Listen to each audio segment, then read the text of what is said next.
Bonjour frères et sœurs, je suis une fois de plus heureux de pouvoir partager la parole de Dieu avec vous. Vous le savez, nous sommes dans ce temps de déconfinement, mais pour l'instant, nous ne pouvons pas nous retrouver à l'église comme nous avions l'habitude pour vivre des temps de communion fraternelle, pour partager aussi la parole de Dieu. C'est pour cela que nous allons continuer à fonctionner ainsi encore pendant quelques temps. Prions pour que Dieu nous éclaire et nous donne la bonne manière d'agir. J'aimerais vous proposer de lire deux textes dans ces instants qui nous sont impartis. Le premier se trouve dans le livre de Job, au chapitre 38, et nous allons lire les deux premiers versets. Voilà ce que nous pouvons y lire. L'Éternel répondit à Job du milieu de la tempête et dit : qui est celui qui obscurcit mes desseins par des discours sans intelligence? C'est le premier texte, nous y reviendrons tout à l'heure. Le deuxième texte se trouve dans l'évangile de Matthieu au chapitre 6 et nous allons lire à partir du verset 22 jusqu'au verset 24. Voilà ce qu'il y est écrit, c'est un enseignement du Seigneur Jésus-Christ que nous connaissons bien. L'œil est la lampe du corps. Si ton œil est en bon état, tout ton corps sera éclairé. Mais si ton œil est en mauvais état, tout ton corps sera dans les ténèbres.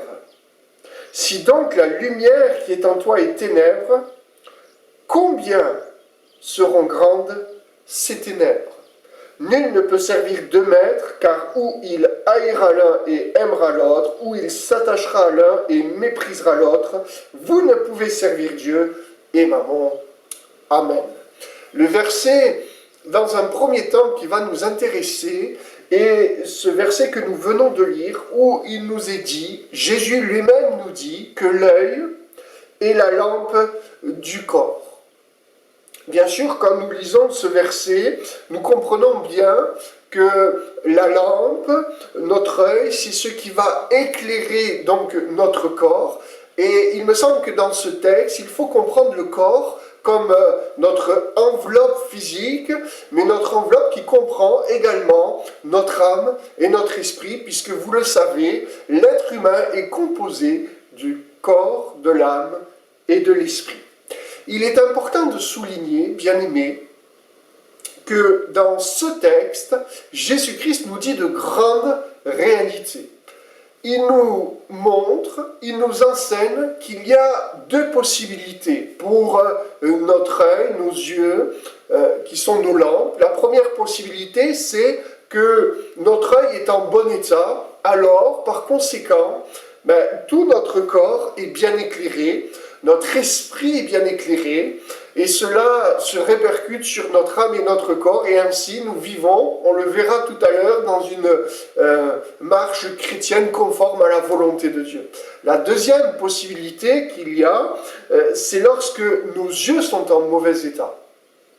Et là, c'est un petit peu différent, bien évidemment, parce que Jésus nous dit, mais alors c'est tout ton corps qui est plongé dans les ténèbres, c'est-à-dire dans l'obscurité.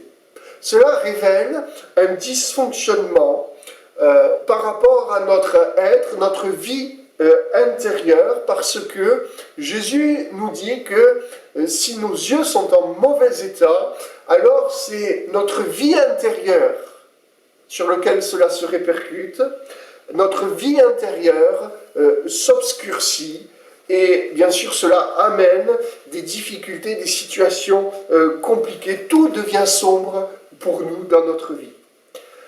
Il est important de méditer cela, frères et sœurs. Les yeux, dans la parole de Dieu, bien évidemment, nous pouvons le symboliser comme étant la vision de notre être, la vision de notre vie. La vision spirituelle.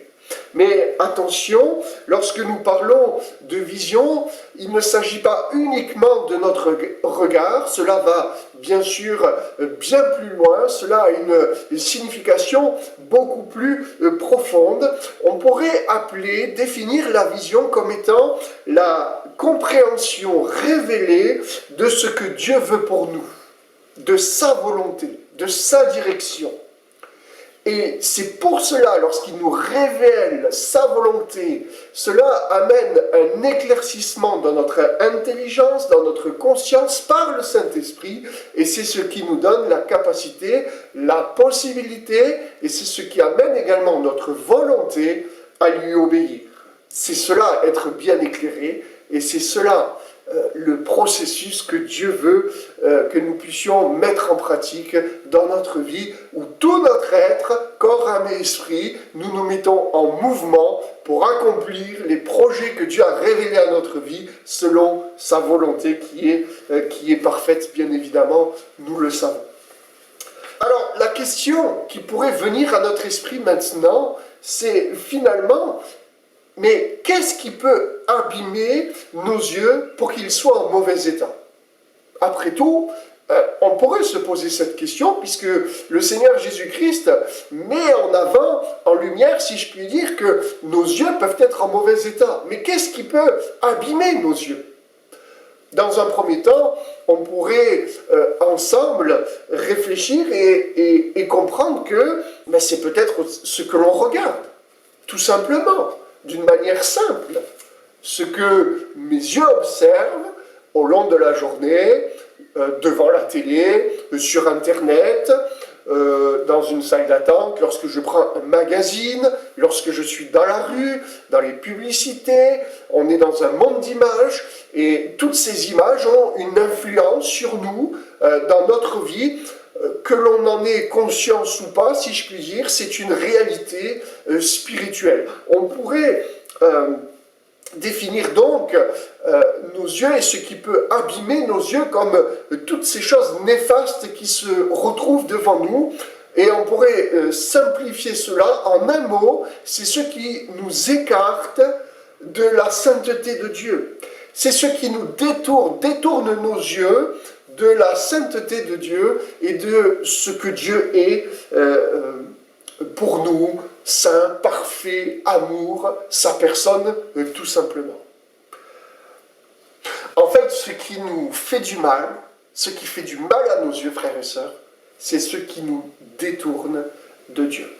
Et comme on l'a partagé tout à l'heure dans cet enseignement de Matthieu chapitre 6, ce qui fait mal, ce qui abîme nos yeux, en réalité, les images, ce que nous laissons pénétrer, mais ça touche notre corps, bien évidemment, mais notre âme, et en fait aussi notre esprit par ricochet. C'est ce qui vient donc toucher notre relation avec Dieu, et il me semble que nous l'avons vécu à certains moments de notre vie, lorsque nous étions peut-être moins alertes, moins précis sur ces choses-là. On s'est fait piéger, tout à chacun, dans différents domaines de notre vie. Lorsque notre être est touché, notre esprit est touché, cela se répercute bien évidemment sur notre paix, sur la communion que nous avons avec Dieu. Donc la paix, la joie, sur l'amour, la compréhension de Dieu, et c'est ce que nous allons voir bien sûr dans quelques instants. On aurait pu rester sur cela, mais j'aimerais, frères et sœurs, que nous puissions aller un tout petit peu plus loin dans ce que nous partageons. C'est pour cela que le Seigneur m'a amené à méditer sur le livre de Job, la personne de Job.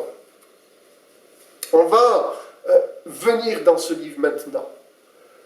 Job, on le connaît, je pense qu'on le connaît tous, ce livre, que nous avons tellement de fois lu lorsque nous passions par des moments difficiles. C'est un modèle de souffrance, un homme avec lequel, quelquefois, à toute proportion gardée, bien sûr, on aime s'identifier dans sa persévérance, dans ce qu'il était, dans ce qu'il a dit. C'est un homme qui nous montre, et au fur et à mesure que nous lisons le livre de Job, nous voyons un homme qui a la volonté, le désir de pouvoir discuter avec Dieu, de s'entretenir avec Dieu, car en fin de compte, il y a cette question qui demeure dans son cœur, une question que nous avons tous rencontrée, connue à un moment donné ou à un autre de notre existence, mais finalement, pourquoi est-ce que tout cela m'arrive-t-il? Cette question est dans le cœur de Job, une parmi tant d'autres, et c'est ce qui le pousse à vouloir s'entretenir avec Dieu, et c'est cette question qui bien souvent nous a amené nous aussi à vouloir nous entretenir avec Dieu en disant « Mais Seigneur, je suis droit, je suis intègre, par Jésus-Christ bien sûr, mais pourquoi est-ce que tout cela m'arrive-t-il » Cet homme va véritablement crier à Dieu, s'exprimer pour avoir une réponse de la part de Dieu. On ne sait pas exactement combien de temps il s'est écoulé. Toujours est-il, c'est que Dieu va lui répondre. Dieu va lui répondre, et c'est le texte que nous avons lu tout à l'heure. On y revient quelques instants, bien évidemment. Et voilà ce que Dieu va lui dire. Job chapitre 38, verset 2. Qui est celui qui obscurcit mes desseins par des discours sans intelligence? Voilà la première phrase que Dieu va dire après, on ne sait pas, des jours, des semaines, des mois de souffrance. Dieu ne va pas lui dire « Oh Job, je suis désolé ». On peut tout imaginer, frères et sœurs. Non, Dieu va poser une question. Et cette question, frères et sœurs, c'est, je le redis, c'est Dieu lui-même qui la pose. C'est pour cela que nous devons y prêter attention. Qui obscurcit mes desseins par des discours sans intelligence? Qu'est-ce que Dieu est en train de nous dire, frères et sœurs? Dieu est en train de dire qu'un homme, qu'une personne peut obscurcir, c'est-à-dire rendre sombre, ses plans et ses projets. Et par quoi cela peut-il se produire, se passer? Par des discours. Là, si on commence à s'arrêter maintenant et à réfléchir, on pourrait se dire, mais on ne comprend pas. Comment est-ce possible? Comment cela peut-il être probable d'obscurcir les plans de Dieu par nos discours? Comment nos discours peuvent-ils, en quelque sorte, je le dis comme ça, c'est maladroit peut-être, mais influencer d'une manière négative les projets, les plans de Dieu à notre égard? Il me semble, frères et sœurs, qu'il y a devant nous une piste de réponse, de réflexion, et c'est vraiment cela que j'ai sur mon cœur et c'est ce que je veux vous partager. Nos discours, ce sont les paroles que nous disons. C'est le fruit de nos réflexions, de notre intelligence, de notre conscience, on va le voir. Et on le sait, frères et sœurs, que c'est de l'abondance du cœur que la bouche parle. C'est Jésus lui-même qui donnera cet enseignement. Notre cœur, notre être intérieur, est alimenté, nourri constamment par tout un tas de choses. Lorsque nous allons bien, lorsque tout se passe bien pour nous, à l'image de la vie de Job à ses débuts, lorsque nous sommes dans les verts pâturages, dans l'abondance, nous savons très bien que le Saint-Esprit, la parole de Dieu, vont renouveler notre intelligence, notre conscience, tout notre être, de telle sorte que la relation que nous avons avec Dieu va avoir une influence sur notre âme et notre corps. Notre âme va être soumise à l'Esprit et ainsi nous pouvons accomplir et faire la volonté de Dieu. C'est cela, avoir des yeux en bonne santé. C'est de percevoir la lumière de Christ dans tout notre être, dans tous les recoins de notre vie, ce qui va nous amener à chaque instant à marcher en nouveauté de vie. Tout notre être, je le répète, notre esprit, notre âme et notre corps sont au bénéfice de la lumière parfaite de Christ, ce qui nous amène à faire la volonté de notre Dieu. Lorsque nous sommes dans cette configuration, l'amour de Dieu est une réalité pour nous. Nous sommes assurés du fait qu'il nous aime parce que sa lumière brille en nous et nous le répète à chaque instant. Et frères et sœurs, quand nous sommes assurés de l'amour de Dieu, alors il y a une chose qui se manifeste en nous, c'est que la lumière de Dieu peut, à ce moment-là, éclairer certaines choses qui ne sont pas à la gloire de notre Dieu. Et naturellement, parce que la lumière de Christ brille en nous, parce que sa vie se manifeste, parce que l'Esprit de Dieu nous nourrit au travers, bien sûr, de sa parole, alors naturellement, il y a en nous un désir de faire ce qui est agréable à notre Dieu. C'est, on pourrait le dire, le processus qui se manifeste dans notre vie, quelquefois d'une manière inconsciente. C'est aussi le processus qui se passe lorsque nous sommes dans les verts pâturages, lorsque je l'ai dit, lorsque tout va bien. Maintenant, revenons encore une fois au texte qui nous intéresse, c'est le livre de Job, c'est le livre de l'épreuve, le livre de la persévérance dans la souffrance. On pourrait le dire, c'est le livre qui nous montre un homme qui a marché un temps dans la vallée de l'ombre de la mort. Et là, c'est peut-être un peu différent, frères et sœurs. Quand nous vivons, nous, personnellement, ce temps, qu'en est-il? Lorsque nous vivons, à toute proportion gardée, ce que Job a vécu, des difficultés dans le couple, une incompréhension au niveau spirituel dans le couple, une incompréhension avec nos enfants. Peut-être qu'ils ne sont pas décédés, mais ils prennent un mauvais chemin. Ils prennent le chemin de la mort, de la perdition, après tout ce que nous avons pu faire pour eux. Lorsque nos biens matériels sont touchés, etc., etc., qu'en est-il, frères et sœurs, de la parole de Dieu, du Saint-Esprit, de nos yeux, frères et sœurs? C'est cela qui est important. La souffrance, en réalité, et l'incompréhension que nous vivons au quotidien peuvent alors s'immiscer dans notre relation avec Dieu. Je pourrais le dire d'une autre manière.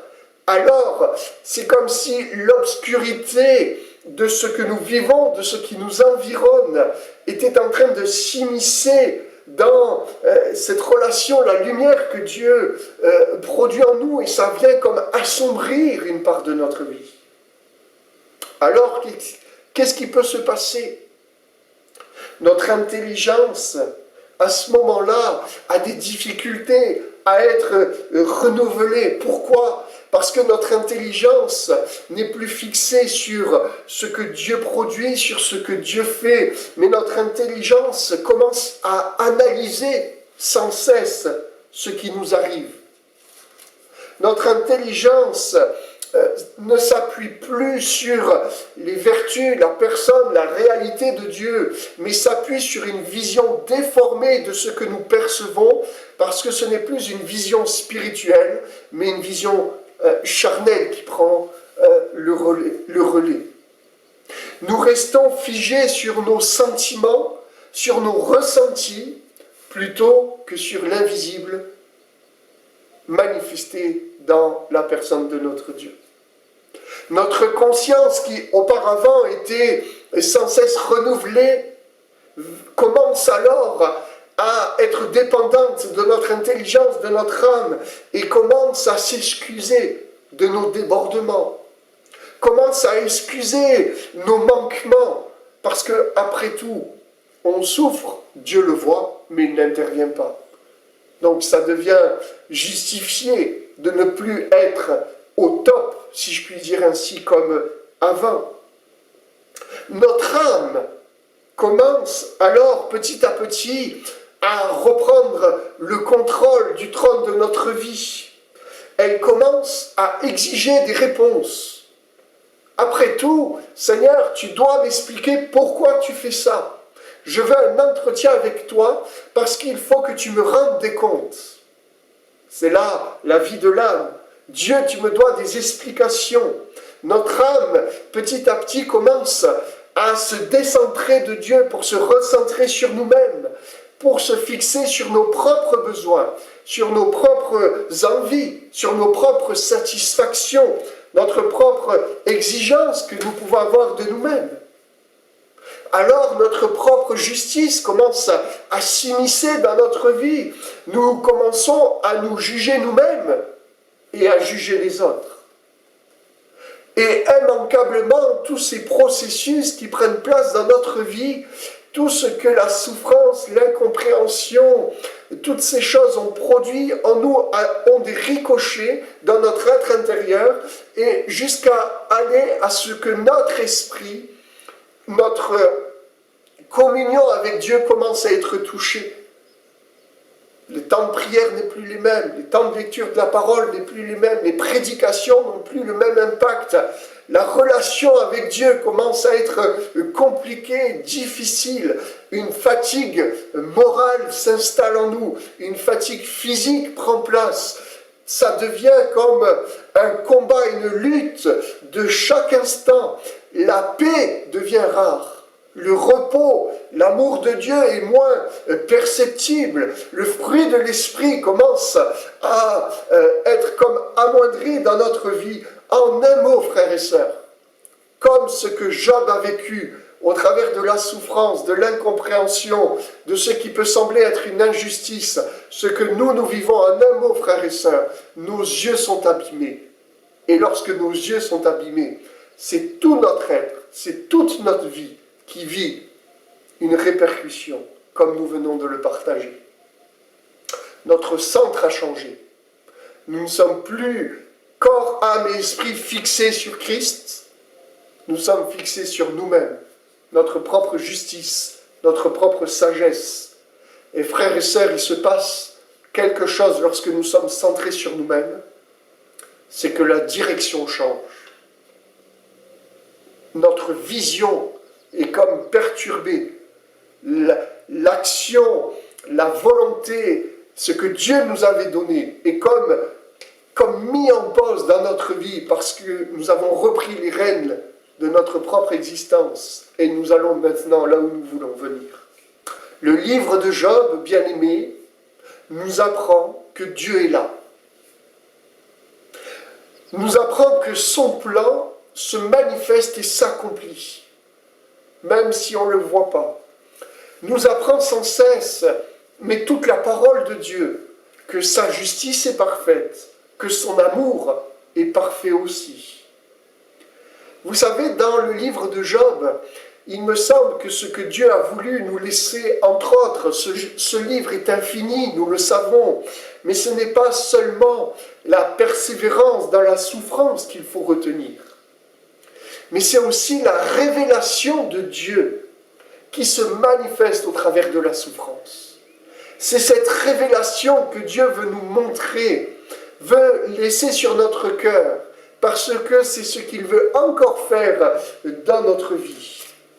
Et c'est pour cela que Dieu alerte Job et nous alerte, nous, en ces instants, en disant, mais qui obscurcit mes desseins? Qui, faites attention, sous-entendu, à ne pas obscurcir ce que je fais dans vos vies, parce que cela peut avoir de grandes répercussions. Une autre version dira, qui est celui-ci qui obscurcit mes plans? Parce qu'en réalité, frères et sœurs, le drame se situe là, le danger se situe là, les épreuves, les déserts, la souffrance, la maladie, tout ce qui constitue notre vie et qui se rassemble sous le mot difficulté, lorsque c'est mal compris, ça assombrit les projets de Dieu, et lorsque ces projets sont assombris, on ne perçoit plus Dieu dans notre quotidien. Et frères et sœurs, lorsqu'on ne perçoit plus Dieu dans notre vie, c'est là qu'on peut se perdre. C'est là qu'on peut se tromper. C'est là que la parole de Jésus-Christ prend tout son sens. Si nos yeux sont abîmés, la lumière qui est en nous est ténèbres, et tout notre corps est ténèbres. Ça veut dire que nous sommes alors plongés dans une obscurité. Et bien-aimés, frères et sœurs, lorsque nous sommes dans l'obscurité, on ne voit plus le chemin. On ne perçoit plus les obstacles. On ne perçoit plus les dangers. On se trompe. on se trompe de direction, on se trompe sur nous-mêmes et on se trompe sur les autres également. Frères et sœurs, j'aimerais vous encourager et rappeler à notre être, à notre esprit, que Dieu se préoccupe de ce que nous vivons. Dieu se préoccupe de ce qui se passe dans notre quotidien. Mais il nous faut comprendre que les plans, les projets de Dieu nous dépassent d'une manière extraordinaire. Et que ce que Dieu manifeste dans notre vie, c'est parfait. C'est magnifique. Ce que Dieu fait dans nos vies, il le fait parce qu'il nous aime. Vous savez, je reviens encore dans le livre de Job. Ce n'est pas un hasard, excusez-moi l'expression, si Job, après que Dieu s'est révélé à lui, sans jamais lui donner d'explication sur ce qu'il avait vécu comme épreuve. Job dira au verset 42, je le lis pour vous, verset 2-3, « Quel est celui qui a la folie d'obscurcir mes desseins? Oui, dira Job, j'ai parlé sans les comprendre de merveilles qui me dépassent et que je ne conçois pas. » Le verset 2 dira, « Je reconnais que tu peux tout et que rien ne s'oppose à tes pensées. » Et voilà ce qui a pris place dans le cœur de Job. Le verset 5, un verset, frères et sœurs, que nous aimons, que nous citons, mais qui, aujourd'hui, peut-être prend une autre dimension. Job dira, « Mon oreille avait entendu parler de toi, mais maintenant mon œil t'a vu. » Frères et sœurs, je nous pose une question ensemble. Job avait-il réellement vu Dieu? Est-ce que Dieu était apparu à lui face à face, physiquement? On se doute, frères et sœurs. C'est écrit dans la parole. L'homme ne peut pas voir Dieu et rester en vie. C'est très probable que Job n'ait pas vu réellement Dieu. Qu'est-ce qui s'est passé?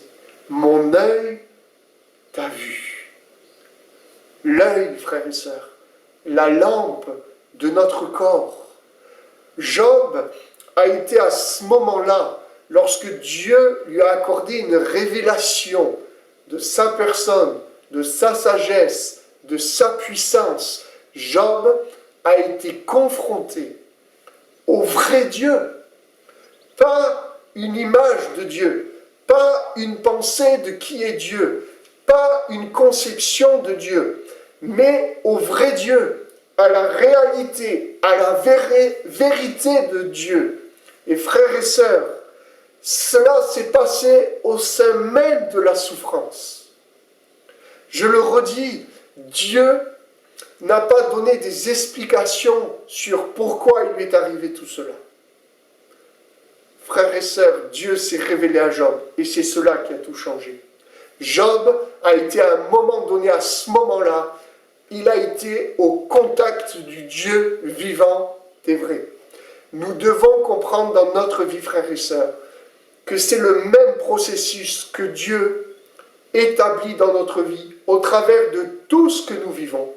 Dieu, frères et sœurs, veut que nous soyons, nous, personnellement, l'Église de Jésus-Christ, que nous soyons au contact du vrai Dieu, pas de nos représentations, de nos pensées, de ce que l'on se dit sur Dieu. Dieu est comme ceci, Dieu est comme cela, Dieu ne peut pas permettre ceci, Dieu ne peut pas permettre cela. Non, frères et sœurs, du vrai Dieu. Et c'est lorsque nous sommes au contact du vrai Dieu que la vraie lumière, que la véritable lumière, Seigneur, c'est par ta lumière que nous voyons la lumière, que cette lumière vient chasser les ténèbres qu'il y a en nous, que cette lumière divine vient amener par la puissance, la manifestation de l'amour de Dieu, une lumière qui chasse toute obscurité en nous. Et c'est lorsque cette lumière vient chasser toute obscurité en nous que alors nos yeux sont guéris, nos yeux qui étaient alors en mauvais état sont miraculeusement guéris et restaurés, frères et sœurs. C'est cela que nous avons besoin de vivre et de comprendre. Dieu veut rétablir l'image que nous avons de lui en nous, intérieurement, afin que notre esprit, notre âme et notre corps soient sans cesse éclairés par sa véritable lumière. Il nous faut comprendre, frères et sœurs, que la lumière de Jésus-Christ est accompagnée, doit être accompagnée de sa vie. Nous avons besoin de la lumière et de la vie de notre Jésus-Christ. J'en avais besoin de le comprendre. Nous avons besoin de le comprendre à chaque instant. Nous avons besoin que la véritable lumière, que la véritable vie, manifestée en la personne de Jésus-Christ, mort et ressuscité, c'est-à-dire c'est l'œuvre de la croix qui prend place en nous et qui vient chasser les ténèbres. Donc c'est rétablir la lumière de Dieu en nous. Et je le redis, frères et sœurs, parce que c'est lorsque la lumière et la vie sont rétablies en nous que alors la guérison peut prendre place. La guérison de nos yeux, mais en réalité, c'est la guérison de tout notre être, frères et sœurs, qui prend place. En réalité, c'est la restauration de tout notre être qui prend place en nous. Nous avons besoin de guérison. Vous avez besoin de guérison. Vous avez besoin de restauration. Et peut-être que certains d'entre vous, vous êtes là et vous soupirez après une action profonde de Dieu en vous pour que des choses soient nouvelles, pour qu'il y ait un renouveau. Frères et sœurs, Dieu veut le faire. C'est une réalité parce que Dieu n'a pas changé. L'amour de Dieu est toujours le même. Dieu veut bénir, Dieu veut guérir, Dieu veut restaurer. Mais cela ne peut pas se faire sans ce processus. Être au contact de Dieu. Du sein de la tempête, Dieu a répondu à Job. Au milieu de nos souffrances, frères et sœurs, au milieu de nos incompréhensions, Dieu veut venir pour qu'il y ait un contact nouveau, pour que sa lumière apporte une guérison à notre être, pour que nos yeux se décentrent de nous, pour que notre intelligence arrête d'être centrée sur les besoins de notre âme, que notre conscience arrête de justifier nos manquements, nos mauvais agissements, etc. Mais pour que tout notre être soit réorienté vers celui qui est le soleil de justice, celui qui est la lumière parfaite, infinie, cette lumière qui ne pourra jamais s'assombrir. Il veut nous la donner et nous la communiquer, frères et sœurs. Et lorsque nous sommes de nouveau au contact de notre Dieu, alors la guérison prend place. Comme il est écrit, la guérison est sous et dans les rayons de notre Dieu. Alors Dieu rétablit notre vie. Et nous sommes de nouveau sur le bon chemin. Nous voyons la direction que Dieu nous donne. La vision de Dieu est renouvelée en nous. La vision dans l'Église est renouvelée. La vision dans le service est renouvelée. La vision dans notre couple est renouvelée. La vision pour nos enfants, frères et sœurs, est renouvelée. La vision pour nos familles est renouvelée. Nous ne voyons plus les choses comme cela se passe et se produit en nous. Nous les voyons comme Dieu nous les montre. Parce que alors tout notre être est alimenté par la personne divine de Jésus-Christ. Frères et sœurs, Dieu veut le faire dans nos vies. Frères et sœurs, c'est ce que Dieu veut accomplir. Oh, frères et sœurs, j'aimerais terminer ce message et vous encourager peut-être à passer un temps à prier, un temps devant le Seigneur, peu importe la durée, mais où vous le laissez établir ce contact avec vous d'une nouvelle manière. Oubliez peut-être votre propre justice, votre propre sagesse, mais comme Job, recevez la réponse que Dieu veut vous donner du milieu de la tempête et que sa lumière toute puissante vienne opérer des miracles dans votre vie, une guérison, une restauration, frères et sœurs, et que nous soyons bénis des témoignages que vous allez m'envoyer, de ce que Dieu aura fait intérieurement, sur ce que peut-être vous traînez depuis tellement d'années. Peut-être je m'adresse à toi. Cela fait tellement d'années que tu vis avec un poids, une souffrance. Oh, frères et sœurs, laissez Dieu vous remplir de sa vie, de sa lumière. Que le nom du Seigneur soit béni. Que le Seigneur vous bénisse, vous accompagne et vous éclaire de sa lumière. À très bientôt.